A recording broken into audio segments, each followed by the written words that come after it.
राधे राधे, जय श्री राधे। न इस लोक में न परलोक में, ये श्रीमद् भागवत गीता में श्री कृष्ण जी अर्जुन को उपदेश दे रहे हैं। यहाँ किसी के संशय की अब कोई भी गुंजाइश नहीं है।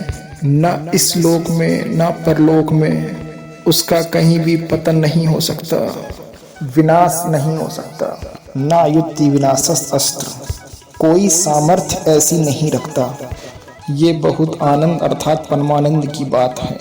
आप जैसे भी जितना भी प्रयास कीजिए आगे बढ़ने का, लेकिन निराश और हताश होने की कोई भी गुंजाइश नहीं है। अभी वो त्याग और तपस्या की चरमावस्था को नहीं प्राप्त, अभी तो शुरुआत भजन का है। दिवस नारद जी ने भी श्रीमद् भागवत में कहा है, जो सब धर्मों का त्याग करके सिर्फ एक भगवान श्री मन के आश्रित हो गया है, वो भजन प्रारंभ किया है और अभी भजन परिपक्व अवस्था को नहीं पहुंचा हो और वो गिर जाता है, पतित हो जाता है, तो उसका कोई भी पतन करने में सामर्थ्य नहीं है, क्योंकि भगवान है, वो सदैव रक्षा करते हैं। उस व्यक्ति की दुर्गति नहीं होगी, वो ऐसे संयोग को प्राप्त करता चला जाएगा जो बड़े बड़े पूर्ण आत्माओं को भी नहीं मिलता है। अभी भजन प्रारंभ किया है केवल बस और नष्ट हो गया, तो उसकी वो गति होगी जो बड़े बड़े पूर्ण आत्माओं की भी नहीं होगी। जो भक्त आश्रय लिए हुए हैं नौमा भक्ता पर, एक बार बोला आपने राधा, एक बार जीवन में, पूरे जीवन में सिर्फ एक बार अगर आपने राधा बोला, चाहे जिस भी भाव से आपके स्त्री मुख से निकला हो, आपके मुख से राधा नाम निकला हो, जब आप इस मृत्यु लोक को छोड़कर जाओगे, जब आप मरोगे, तो वही यमराज स्वरूप, वही धर्मराज स्वरूप भी हैं। धर्मराज बड़ा शांत गंभीर स्वरूप, यम जो है वो पापियों के लिए यम है, बड़ा विकराल रूप, और उनके रजिस्टर में जितना सब कुछ भरा हुआ है, एक राधा नाम बोला, राधा, अब सामर्थ्य नहीं है उनकी कि वो एक नाम का हिसाब कर सके, क्योंकि वैष्णवाचार्य हैं वो भी,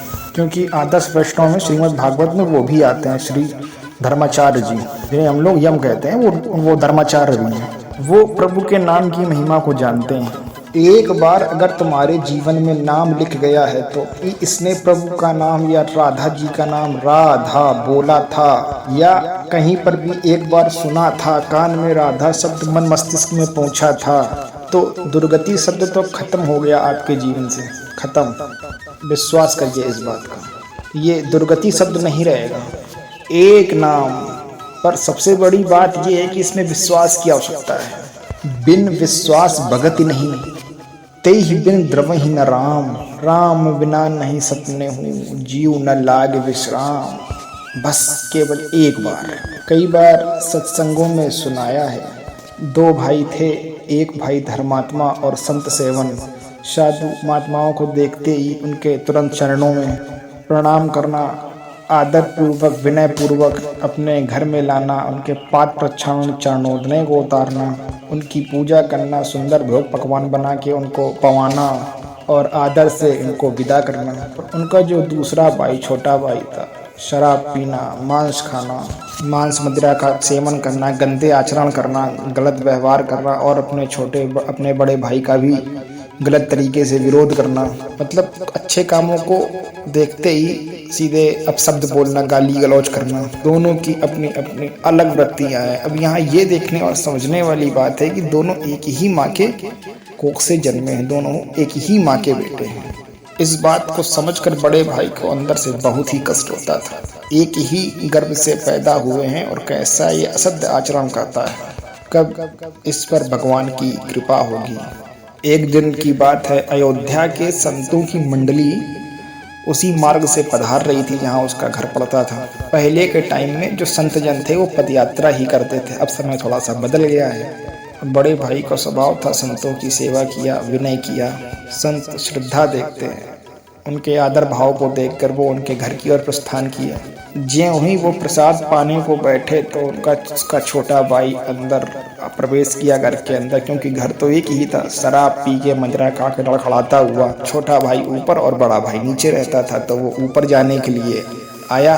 तो बड़े भाई ने कहा, प्रभु नाराज मत होना, ये हमारे छोटे भाई साहब हैं जो कुसंग को प्राप्त करके वो दुर्गति को प्राप्त हो रहे हैं।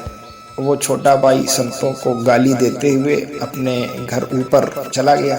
बड़े भाई ने प्रसाद पवाया, आदर किया, विनय किया और हाथ जोड़ के पूछा कि क्या प्रभु महाराज इसका भी कुछ उद्धार हो सकता है। तो उन संतों के जो मुखिया थे महाराज जी, उन्होंने कहा तुम चिंता मत करो, भगवान के नाम में बहुत ही बड़ी सामर्थ्य है, तुम परेशान ना हो बालक, अभी हम इसका उपाय कर देते हैं कि इसकी दुर्गति ना हो। संतों से कहा तुम इसके घर से बाहर निकलो। तो वो संत शंख घंटा नाद करते हुए घर से बाहर निकले। उसे ऊपर वो लेटा था, उसको अपने कमरे में जब सुनाई पड़ा कि संत शंख घंटा नाद करके कर रहे हैं तो उसका आभास हुआ कि वो घर से गए। तो वो अपने कमरे से ज्यों ही अपने बड़े भाई को गाली देने के लिए बाहर निकला, जैसे ही दरवाजा खोला तो सामने संत के मुखिया खड़े थे। वो मुखिया जी बाल ब्रह्मचारी उठा के पटक दिया उसको।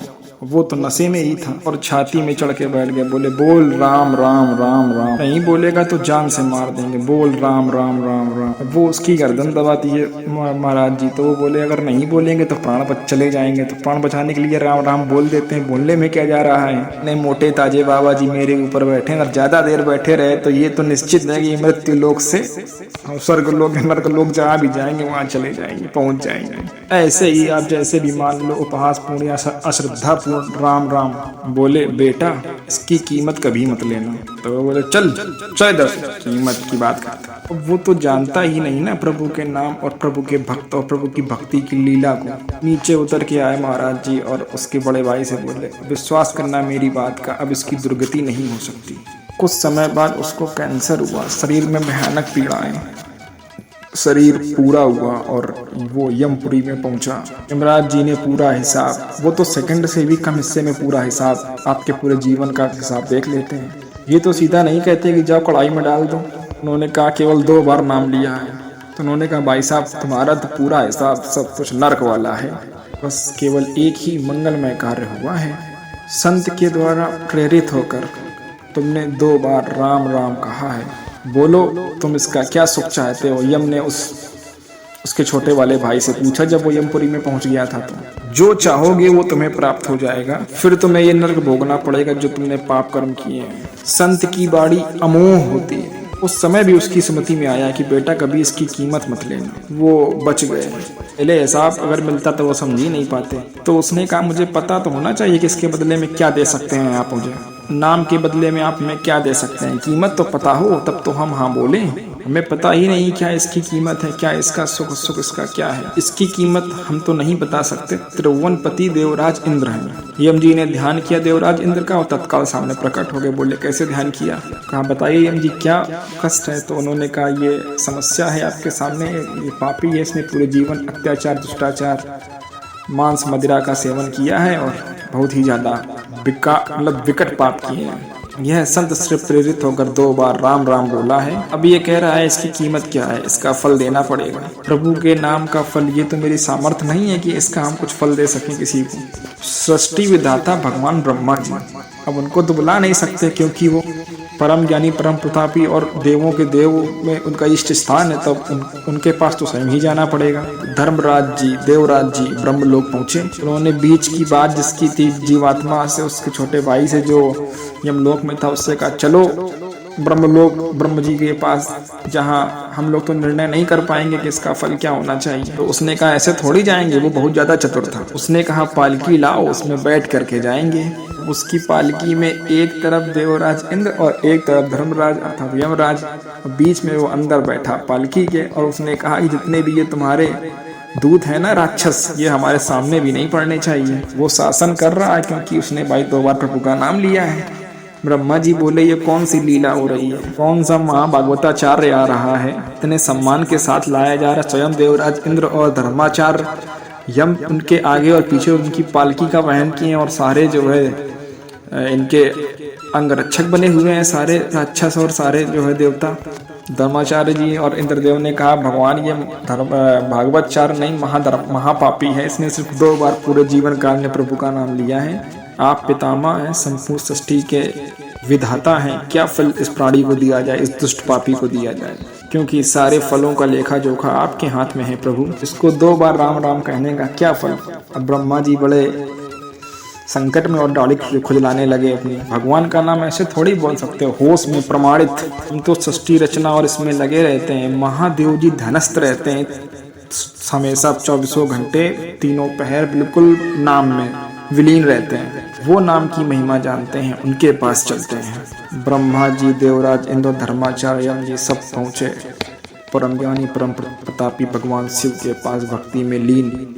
देखते ही आइए आइए आइए, कैसे आगमन हुआ, कैलाश में कैसे आगमन हुआ। बोले प्रभु समस्या है, ये आपके सम्मुख लाए हैं। संपूर्ण वक्तव्य हम एक वाक्य में कहते हैं कि नाम की महिमा तो हम भी संपूर्ण रूप से नहीं जानते, इसका कुछ महत्व देखा है। रा कह के हला हल विष और माह कह के गले में कोई चीज रोकी थोड़ी जाती है। गला एक ऐसी चीज है जहाँ जरा सा भी कुछ नाम मात्र का बाल भी चला जाए तो तुरंत खुक खुक खुक, जब तक वो निकल नहीं जाएगी तब तक पूरा विश्व जो समुद्र मंथन से निकला, रा और माँ आज भी गले में विराजमान है और नीलकंठ भगवान का नाम संबोधन किया जाता है। उसी के कारण बड़ी महिमा है नाम की वर्णन की। रूप से क्या नाम की महिमा है, असमर्थ है, महादेव जी ने कहा। तो ये पूरे त्रिभुवन के बड़े बड़े अधिकारी महापुरुष जन हैं, भगवान की महिमा के सब ज्ञाता हैं, इनसे बड़ा कौन हो सकता है। निर्णय क्या किया जाए कि क्या है भगवान के नाम का फल। चलो भगवान से ही पूछ लिया जाए। चलो साकेतपुरी, जैसे भगवान नारायण हरि लक्ष्मी जी के साथ वैकुंठ में विहार करते हैं अपने दिव्य पार्षदों के साथ, ऐसे ही भगवान अपने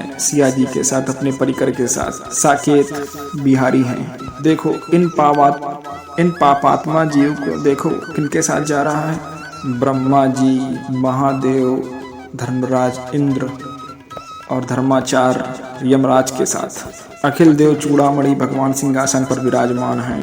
वाम भाग में सियाजू विराजमान हैं। चरणों को सहलाते हुए महावीर परम ज्ञानी महाप्रभु हनुमान जी महाराज और पूरा सब। प्रभु देखते ही मुस्कुराए और कहे कैसे कैसे कैसे सही भगवत स्वरूपों का कैसे यहाँ पर आगमन हुआ है। बोले प्रभु बड़ी समस्या है, इसको आप ही समाधान कर सकते हो। ये जीवन भर आपकी आज्ञा का उल्लंघन करने वाला जीव है, शास्त्र विरुद्ध आचरण, पाप आत्मा। संत से प्रेरित होकर पूरे जीवन काल में सिर्फ 2 बार आपका नाम स्मरण किया है, इसका क्या फल हो सकता है। क्योंकि हम सब असमर्थ हैं इसके फल का ठीक निर्णय कर सकें। भगवान ने कहा उसको बुलाओ, उठा के लाओ और अपनी गोद में बैठा ला। और दुलार करते हुए कहा कोई कितना भी बड़ा तपस्वी साधनी जप करने वाला हो, ऐसी स्थिति को प्राप्त नहीं होता, वो अपनी गति को प्राप्त होता है। और इसने संत के द्वारा 2 बार नाम का क्या फल है ये तो पूर्ण रूप से हम भी नहीं कह सकते। उसका महत्व क्या है ये तुम देख लो। साधन भजन करके पदों पर पहुंचा जा सकता है। हमारी गोद में केवल नाम का प्रभाव महापुरुषों के साथ यहाँ तक आया है। अब ये हमारे ही साथ रहेगा। अब हमें भी नहीं पता नाम की क्या कीमत और क्या महिमा। कहूँ कहाँ लगी नाम बड़ाई, रावण सकई राम। ये पक्का है कि आपने भगवान नाम लेना शुरू किया तो आपके जीवन से नाश सबका विनाश होना तो पक्का है। जो नाना प्रकार की दुर्गतियां हैं, विश्वास करो कभी पास भी नहीं भटकेंगी। दुर्गति नहीं हो सकती, भगवान कह रहे हैं, नहीं उसका विनाश नहीं हो सकता।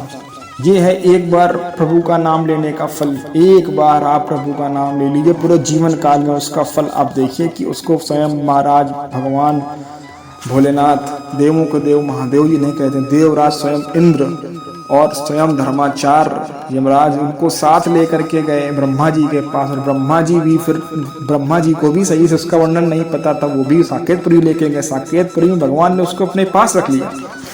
एक बार नाम लेने का इतना अमुक फल किसी को मिल सकता है, आप समझिए। तो जो जीवन पर्यंत नाम लेगा उसको हमेशा प्रभु के पास क्या ही उसका व्यवधान होगा, क्या ही उसका साधन होगा, ये समझने वाली बात है। तो बस नाम का जप करते रहिए, राधे राधे राधे राधे। जो भी आपके इष्ट है, महादेव या शिव शिव शिव शिव, भोले भोले भोले, ब्रह्मा ब्रह्मा ब्रह्मा, अब बोलते रहिए। जय श्री राधे राधे राधे।